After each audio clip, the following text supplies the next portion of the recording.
Marami sa atin ang nakakaramdam ng mga hindi may paliwanag ng mga bagay sa palipaligid, mga nakakita ng mga hindi ka panipaniwalang pangitain. Katulad na lang ng sinasabi nating multo. Ikaw ba? Naniniwala ka ba sa multo? Sa mga nagpaparamdam ng mga anino, sa mga sapi, or sa mga kwentong babalaghan? Well, ngayong araw, no? Ngayong araw, we're going to watch some videos and stories tungkol sa kababalaghan, and titingnan natin kung sila ba ay totoo o gawa-gawa lang. Naniniwala ba kayo sa doppelgangers?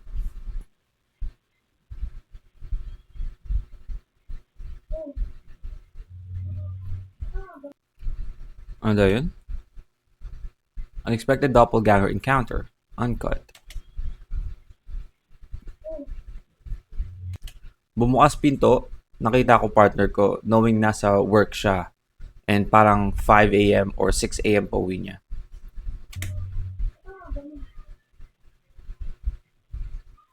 Di sumagot partner ko, nakatitig lang siya sa akin like dead stare.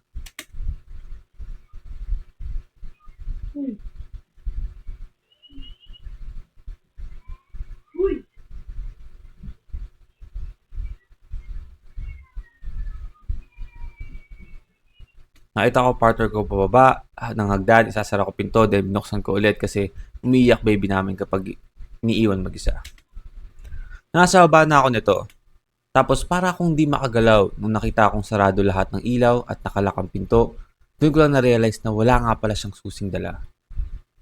Oh, shit. Pag-check ko ng CCTV, dito ko lang nalaman na while nasa baba ako at di makagalaw, sumara pa lang pinto ng kwarto. Man, bakit mo iniwan yung baby mo? Dito bumukas ulit ang pinto. Dito sa part na to, andun pa rin ako sa baba. Hindi pa rin ako makaalis sa kinatatayuan ko. So itong magbubukas ng pinto, hindi siya. So na,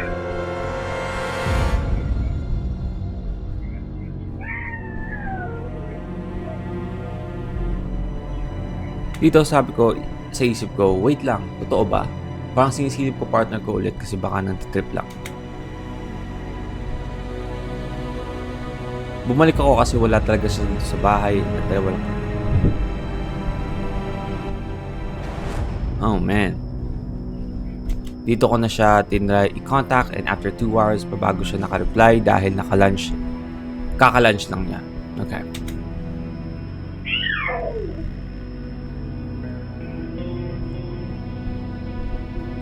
Di ko talaga oh man.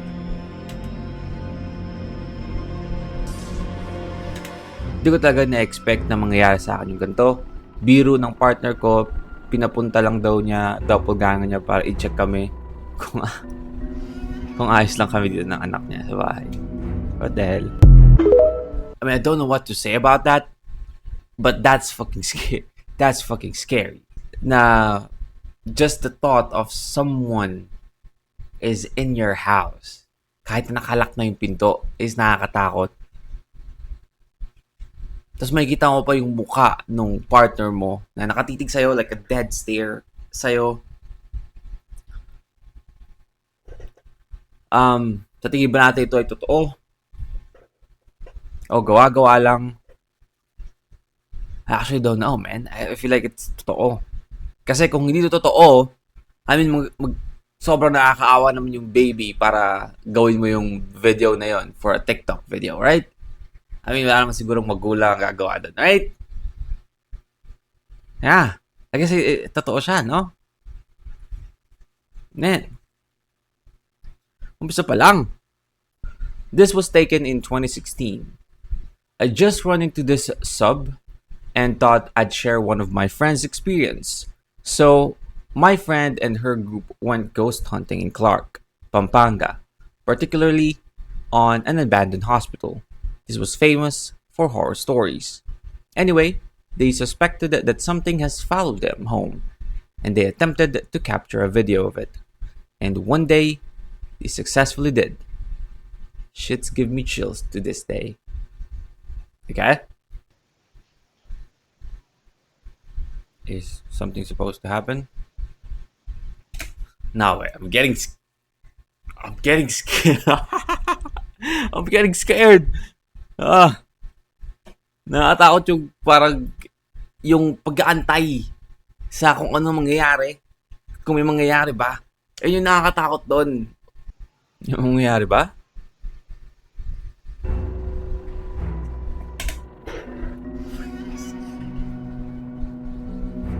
I got fucking chills, man.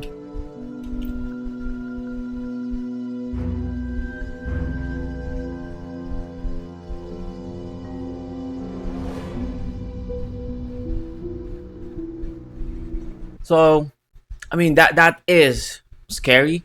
Again, sobrang nakakatakot yung parang nag-iintay ka sa kung ano mangyayari. But also, no? Also, bakit nakatutok yung camera dyan? No? I don't know. Meron siyang mga elements na I feel like it's a setup. But again, if totoo to, it's fucking scary, no? Kahit multo man siya o hindi, again, the thought of someone is in your house, no, na hindi nyo kaano-ano, na hindi naman invited or hindi nyo alam na nandun is nakakatakot, right?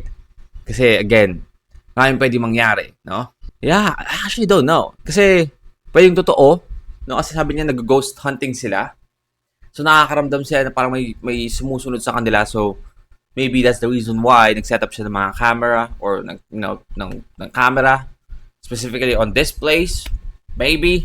But I have a doubt. But the thing is, kung makikita nyo dito, this one. Yep. Itong anino to, itong ilaw na to, galing to dito eh. So kailangan kung may dadaan dyan, dapat makikita mo yung magre-reflect yung ilaw, right? But that didn't happen. Tapos babalik pa siya. I don't know if meron kayong magaling na editor or something. But you got me. Yeah. I guess it's totoo, no? Damn. Mukhang kailangan nyo pa-bless yung bahay nyo. Kailangan nyo pa-bless yung bahay nyo ulit. Hindi ko napansin yung dumaan kasi focus ako bakit ganun yung hanger. Come on, man. Anino ng bata. Nag-video ko para isend sa GC namin. Magtotropa. Tapos nag-chat sila ng may bata raw na tumatakbo. Nung pinlay ko yung video or vid, nagulat ako kasi meron nga. Pero nung time na yan, wala talagang tao na sumasabay sa amin. 9:30 PM na ng gabi at malamang walang bata sa uni namin kasi gabi na at bawal visitor. Time check. 9:30 sa classroom. Uwi na kami, guys.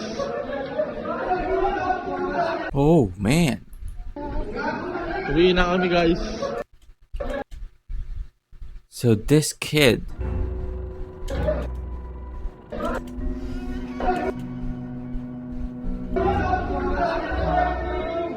I feel like it could be anything, no?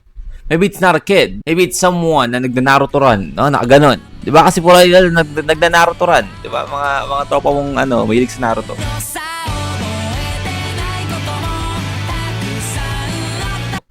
But yeah, I mean, I guess it's someone who's doing a Naruto run.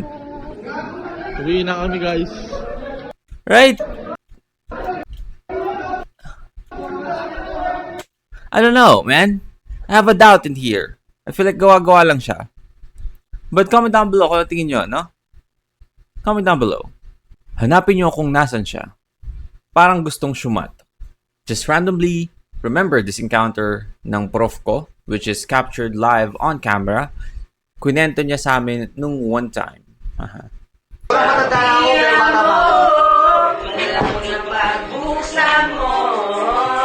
Yeah, yung prof nyo is nakipag-inuman sa...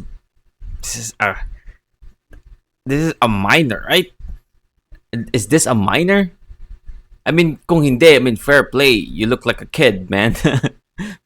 Ikaw yung literal na baby face. Kung hindi ka minor, no?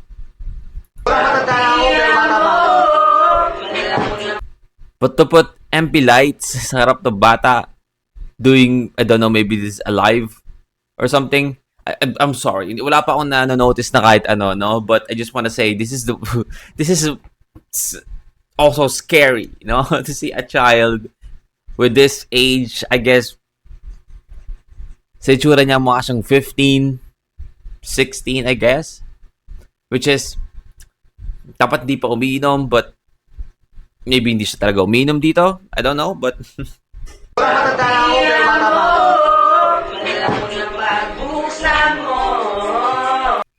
Oh, this one. What is that?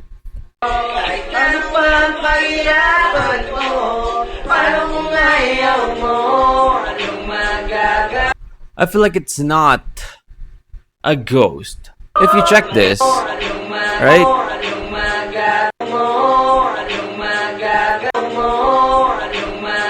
I don't know. I feel like it's not. I feel like something is in there, but it's not a ghost. Feeling ko ito is parang like, I don't know, like a platform or something. Or maybe kahoy.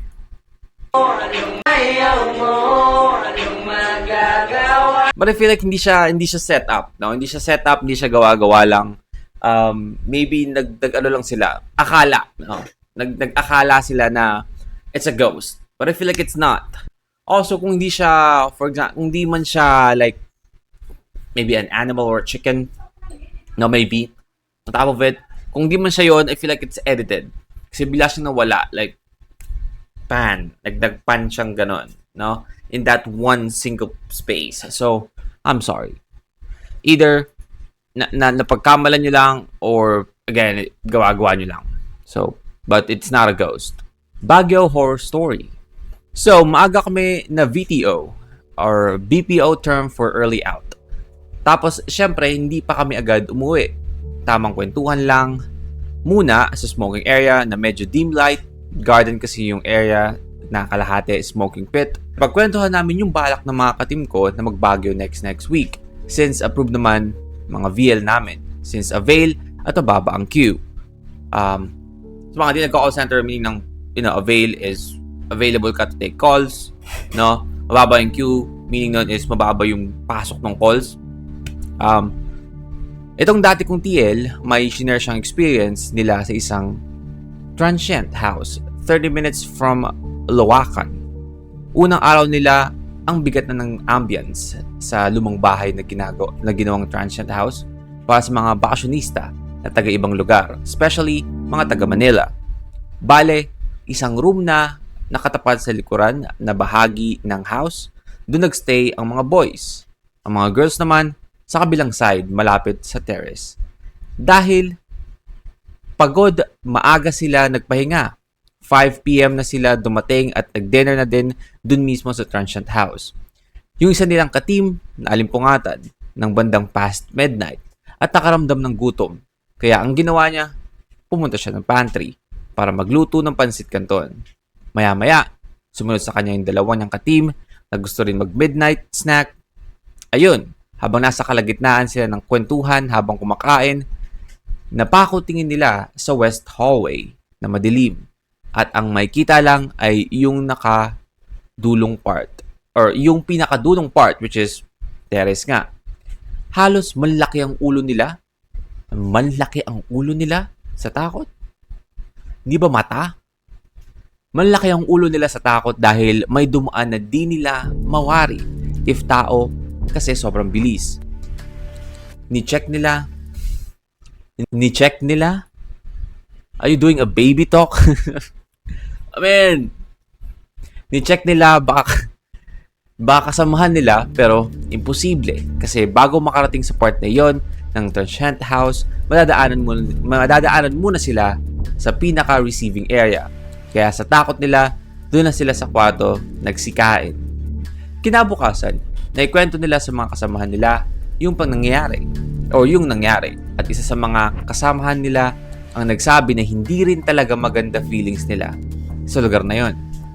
Nalaman pa nila na sa isang locals doon na ang tinutuloy nila ay dating libingan ng mga taga roon or mga nabibiktima ng krimen at doon na lang tinatapon. ano ba talaga? Sementeryo, tinatapunan or sementeryo siya na tinatapunan ng mga biktima, ganun ba?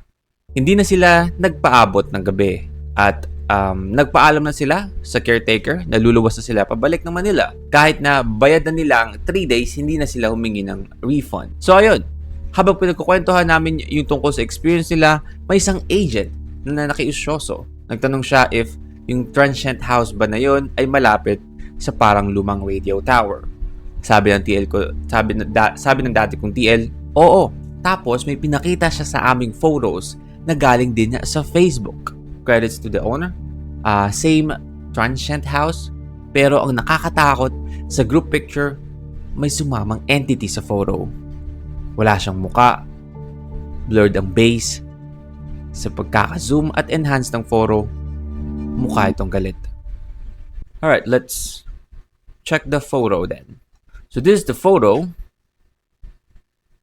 nakuha sa Facebook.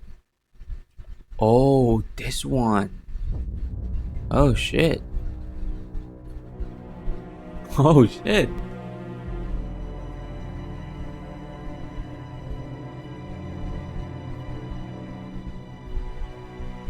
I don't know. I feel like she's smiling, no? I feel like she's smiling. But it's definitely not a living human. Kasi sabi na definitely not a human. Because again, ghost is, we can say it's a, I don't know, maybe a human before, a person before. But I feel like she's smiling, no? I feel like it's real. Kasi we have a lot of, stories sa Baguio. Sabi nga nila, marami nga daw doon. It's one of the place na gusto ko talaga puntahan. Hindi pa ako nakapunta ng Baguio, by the way. I really want to go to Baguio. But I don't want to experience that. I don't want to experience that, no? So, tingnan natin. But yeah, I feel like totoo to, no? I feel like hindi siya setup. Gaano ka kawalang pake to ruin a good photo, like a groupie, na magkakasama kayo ng mga kaibigan mo, right? Just for what? Like a photo like this? Yeah, I feel like it's not not a setup or gawa-gawa lang. That's creepy, man. That's fucking creepy. Iloilo schools.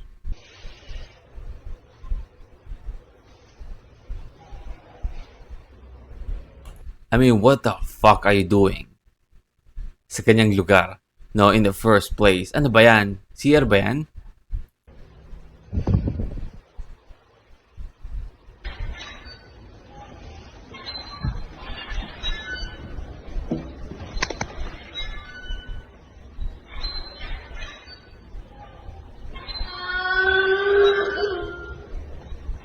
I'm sorry.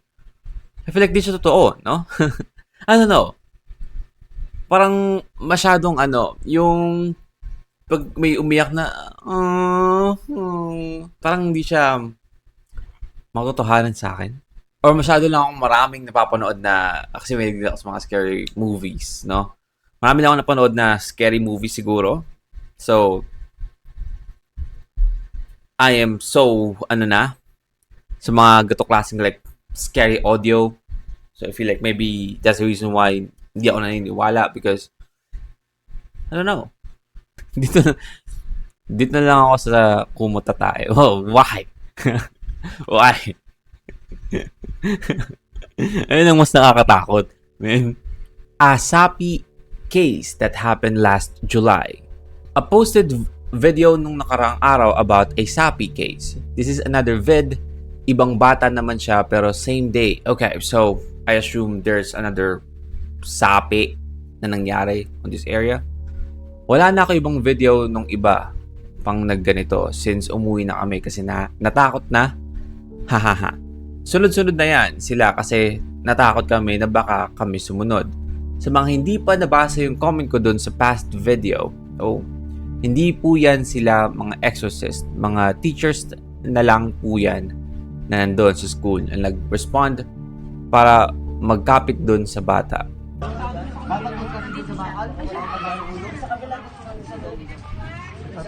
Yung kahapon kayo nagpatanggal. Sobrang daming nakapigil, no? Ingatan ng ulo lang. Yung ulo lang. Puntahan nyo, bilisan nyo! Si Hana. Si Maan at si Hana! Tapos si Hana. Oh, may iba pang sinasapian, gano'n. Nandun sila lahat kay Kap.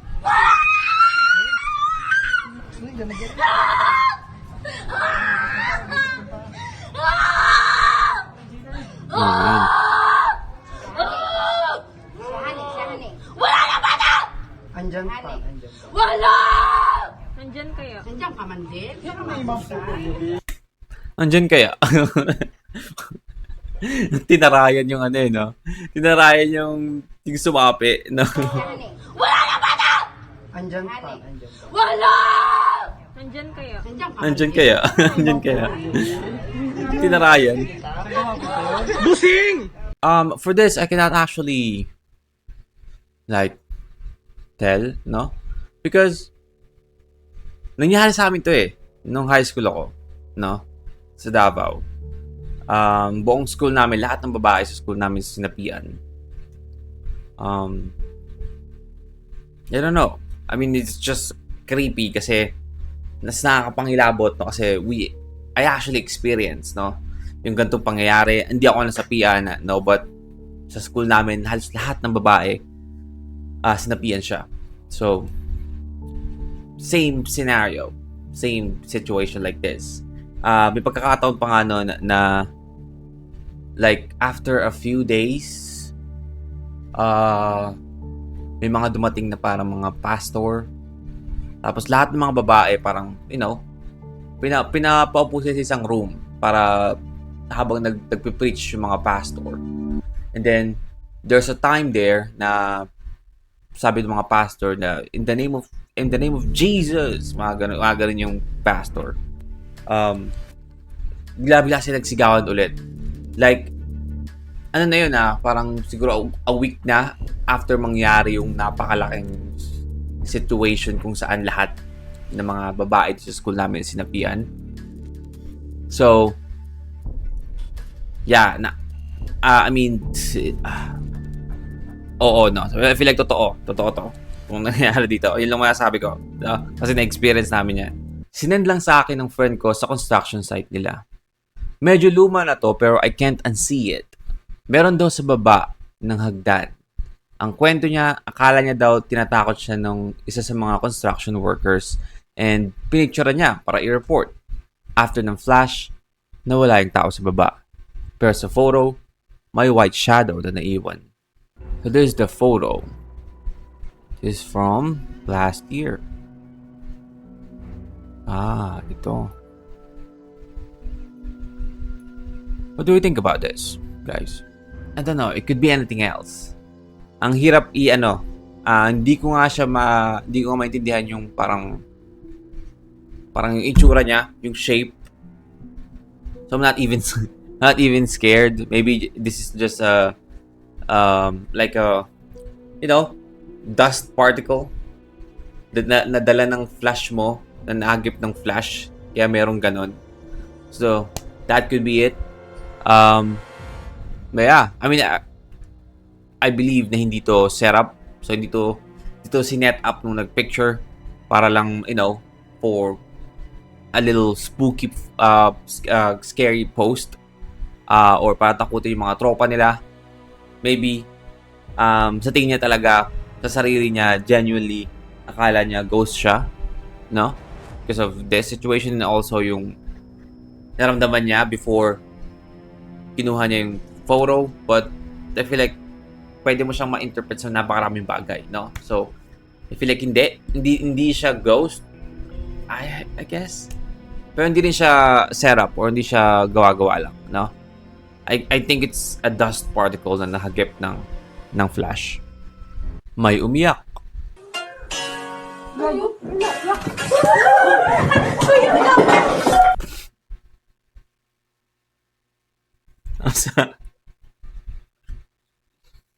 I'm sorry.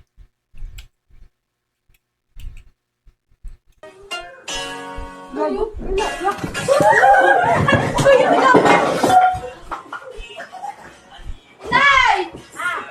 May umiiyak! Saan? Doon! Bakit? I mean, I feel like after tingnan ng nanay after tingnan ng nanay mo kung may umiiyak ba o wala, makapagalitan ka na kasi feel like nabasag yung vase dun sa may dun sa may sala nyo eh. Anong kinalaman ng sopa? Wala namang ginagawang masama sa inyo yung sopa, no? Bakit yung tinake down yung sopa bigla? I don't know, hindi natin narinig kasi yung iyak eh, no? But yeah, I mean, it's a funny video. Hindi siya nakakatakot, no? Umiyak ako kakatawa. Same, man. Same.